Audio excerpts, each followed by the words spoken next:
Cette vidéo, je vais te parler de mon fils et de son addiction quelque part au Rubik's Cube. Le Rubik's Cube, tu vois pas ce que c'est, je te mets ça juste ici. Je te parle de son addiction parce que mon fils qui actuellement a 13 ans est, on va pas se le cacher, un gros geek, comme tous ceux qui sont dans notre ère actuellement. On est très axé sur tout ce qui va être jeux vidéo, c'est pas très grave. Tout ce qui va être numérisé, c'est pas très grave. Mais surtout, on se rend compte que par différents biais de éducation, par différentes manières qu'on a de apprendre certaines choses à nos enfants, on va pouvoir interagir sur leur appréciation, si ça se dit, d'un sujet, d'une thématique ou d'une matière à l'école. Et je te parle de ça pourquoi ? Parce que quand il a découvert le Rubik's Cube, il n'avait aucune idée que ça l'aiderait autant dans la vie que en maths. Alors, je vais te faire un petit parallèle global sur si tu as des doutes et que tu te dis que le Rubik's Cube c'est juste quelque chose pour passer le temps, on n'a pas vraiment la même perspective, puisque si on remarque bien, le Rubik's Cube est quand même très important pour développer la vision dans l'espace. La vision dans l'espace, qu'est-ce que j'entends par là ? Comme il faut bouger sur 3 axes sur le Rubik's Cube, ça t'oblige à comprendre que en bougeant cette ligne-là avec ces couleurs-là, la couleur qui est sur la facette inférieure va fatalement voyager d'une facette à une autre. Et c'est comme ça que on développe une vision dans l'espace, d'accord ? Ça veut dire que en observant son Rubik's Cube, d'accord, s'il voit qu'il y a une face d'une certaine couleur une facette d'une certaine couleur, il sait que de l'autre côté, la facette opposée, il y aura forcément au moins une couleur qui est en lien avec la couleur qu'il est en train d'observer. En gros, c'est un petit peu comme les chiffres pairs et les chiffres impairs, d'accord ? Si je te demande, ou pense à un dé, on va plutôt le faire comme ça, pense à un dé, d'accord ? Un dé qu'on jette, voilà, pour jouer au jeu de dés, tout simplement. Tu sais que tous les jeux de dés, d'accord, toutes les facettes de ton dé sont égales à 7. Si tu remarques bien, tu poses un dé devant toi. Si en face de toi, tu as le numéro 5, le côté opposé, il y aura un numéro 2. Si le numéro que tu as en face de toi, c'est un 1, le côté opposé, c'est un numéro 6. Si c'est le 4, c'est le 3. Si c'est le 3, c'est le 4. Tu as compris l'idée. Ok, super. C'est exactement la même chose. Tu as développé, grâce au dé, avec une certaine mesure bien évidemment, une vision dans l'espace. Et ça, c'est très important pour quelqu'un qui va avoir besoin de se mouvoir dans l'espace. Et tu peux chercher l'activité que tu veux. Il va falloir que tu bouges dans l'espace puisque c'est notre concept même d'être humain, d'explorer l'espace qu'on a à notre disposition. Et le fait d'avoir une vision de l'espace beaucoup plus évoluée avec le Rubik's Cube est quelque chose que tu devrais prendre en compte si tu as envie d'évoluer là-dedans. Je ne vais pas rentrer dans les bienfaits de la vision en elle-même de travailler sur le Rubik's Cube, ce serait trop long et je suis pas encore assez calé pour me pencher là-dessus, mais globalement tu remarques que déjà rien qu'avec cet aspect du Rubik's Cube, ça vaut le coup déjà d'investir sur une petite heure par semaine, même si t'aimes pas ça, pour développer cette capacité de vision dans l'espace. Deuxième capacité que ça l'a aidé au maximum à développer, et quand il est arrivé sur le théorème de Pythagore, il était très très content, c'est la géométrie. Ça revient un petit peu à ce que je disais juste avant, puisque la géométrie, c'est notre représentation d'une figure dans l'espace. Donc là, c'est plus son corps en lui-même, c'est plus un Rubik's Cube classique, on dira, c'est une forme précise. Et je sais que quand il aborde une un exercice de géométrie, il pense toujours comme sur le Rubik's Cube. C'est-à-dire qu'il se le représente quand il le faut en 3 dimensions dans sa tête et il essaye d'interagir avec la forme qu'il a en face de lui pour justement aboutir à ce que l'exercice veut le faire travailler. Derrière, on a aussi un autre aspect qui est très intéressant sur le Rubik's Cube, qui est le développement de l'arithmétique. L'arithmétique, c'est tout simplement des additions, des multiplications, des divisions, etc. Pourquoi est-ce que je te parle de ça alors que là, tout de suite d'emblée, tu comptes pas pendant que tu fais un Rubik's Cube. Et c'est là où tu te trompes parce que c'est que des multiples de 3 quelque part, parce que comme tu bouges sur 3 axes, il y a un aspect numérique, il y a un aspect de, on va dire, comptage, si ça se dit, comment on dit compter? Bref, il y a un aspect d'évolution numérique en lien avec ces 3 axes. Ce qui va aussi être développé chez l'enfant qui utilise ce petit ustensile très très simple, ça va être la patience. Ça va être la patience puisque arrivé à un moment donné, il va falloir qu'il prenne son mal en patience parce que il va devoir passer par des phases où il va devoir reproduire inlassablement les mêmes gestuels, d'accord, les mêmes gestes pour arriver à une fin en soi. Et une des capacités que j'ai le plus apprécié avec cet accessoire-là pour mon fils, c'est le goût du risque et le goût de l'échec. On fait partie d'une famille où l'échec est valorisé.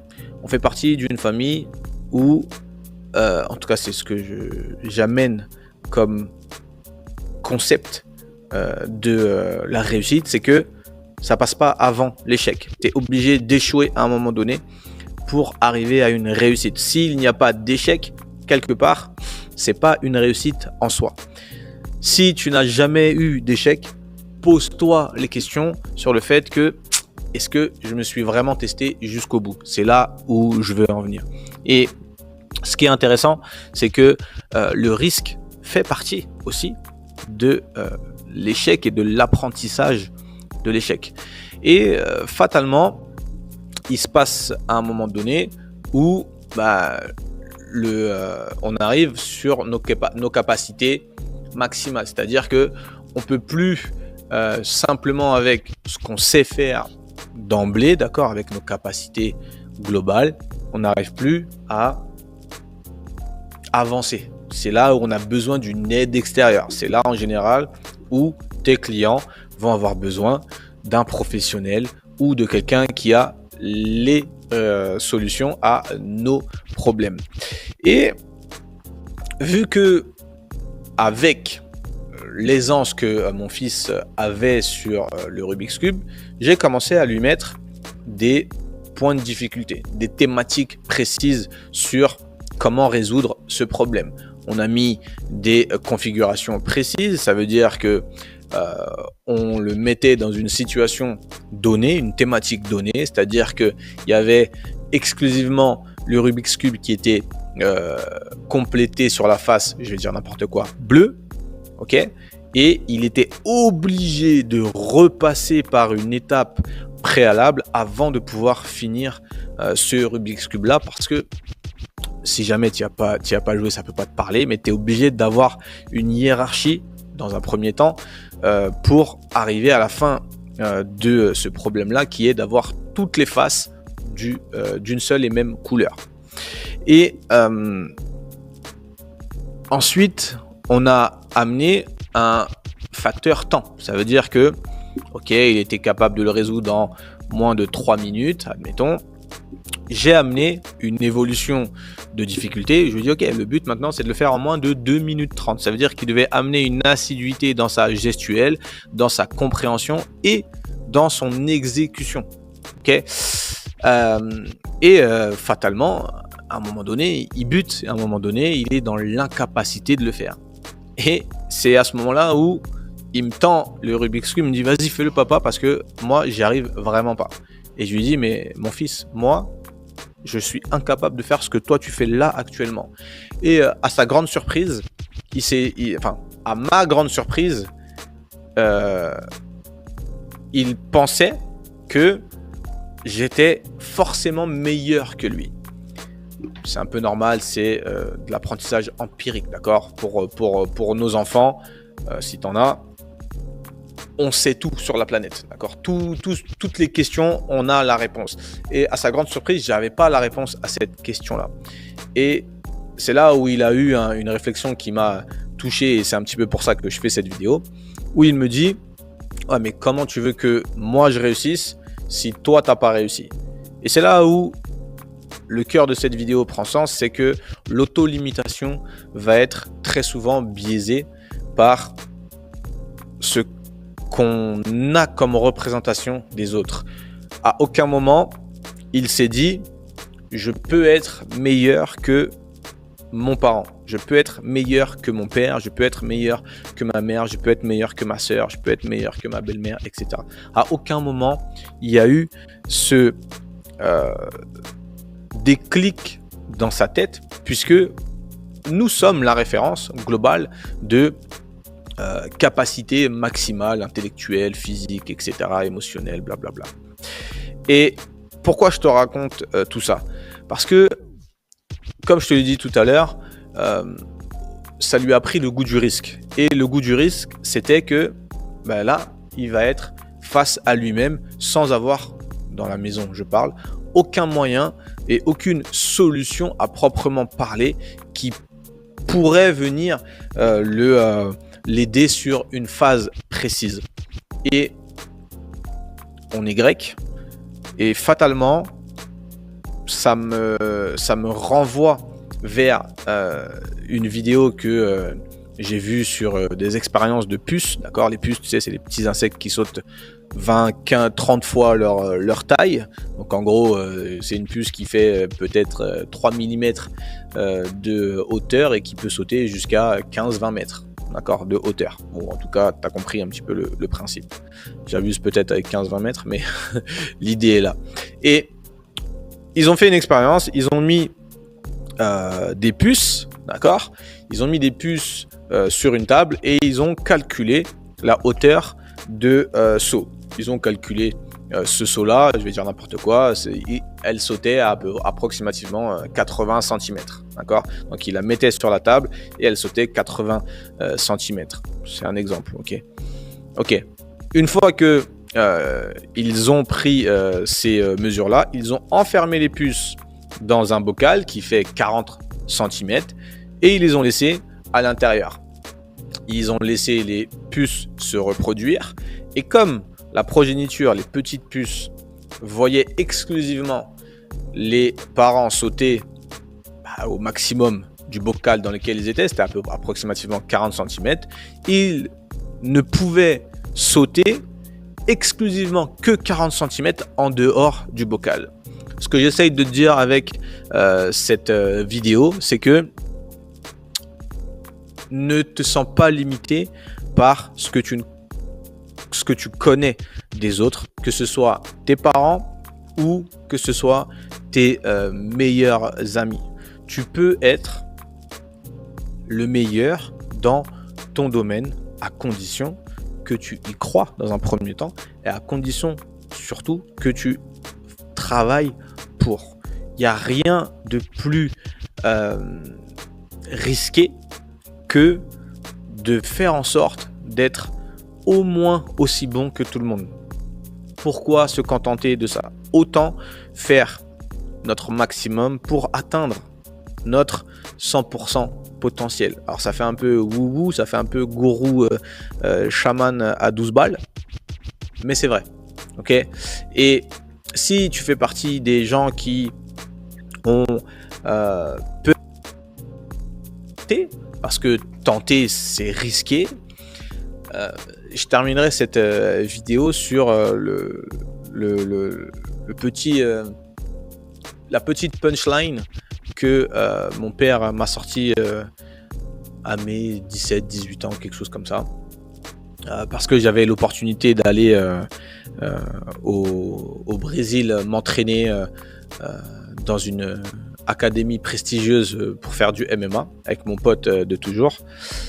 Et je lui dis, j'ai peur, j'avais déjà un enfant, j'avais même 2 enfants, maintenant que j'y réfléchis, j'avais même 2 enfants bientôt. Et je lui dis, voilà, j'ai peur, c'est trop risqué, c'est peut-être quelque chose qui va trop me freiner dans mon élan. Et il m'a dit un truc qui m'a bouleversé et que je garde depuis. Il m'a dit, c'est vrai, t'as raison, c'est risqué. Traverser la rue, c'est risqué. Demander à une fille si elle veut sortir avec toi, c'est risqué. Acheter une maison, c'est risqué. Se marier, c'est risqué. Et il me dit, tu sais, je vais te dire à quel point la vie elle-même est risquée. T'en sortiras pas vivant. Et quand il m'a dit ça, j'ai dit, ah ouais, ok, ouais, je t'ai dit, mon père est grec, lui aussi, est très très philosophe, encore plus que moi, pour ceux qui me connaissent. Donc, on valorise pas assez le goût du risque et on valorise pas assez le goût de l'échec. Ou en tout cas, en France, on ne valorise pas assez le fait que on est tenté de faire X, Y, Z et que ça est raté. Parce que, comme un de mes nouveaux coachs m'a dit, il n'y a que ceux qui ne tentent rien, qui ne risquent rien. Et donc, qui n'ont rien. Voilà. Donc, cette vidéo est là pour te dire que l'auto-limitation est un plus gros frein à ton progrès que la difficulté en elle-même.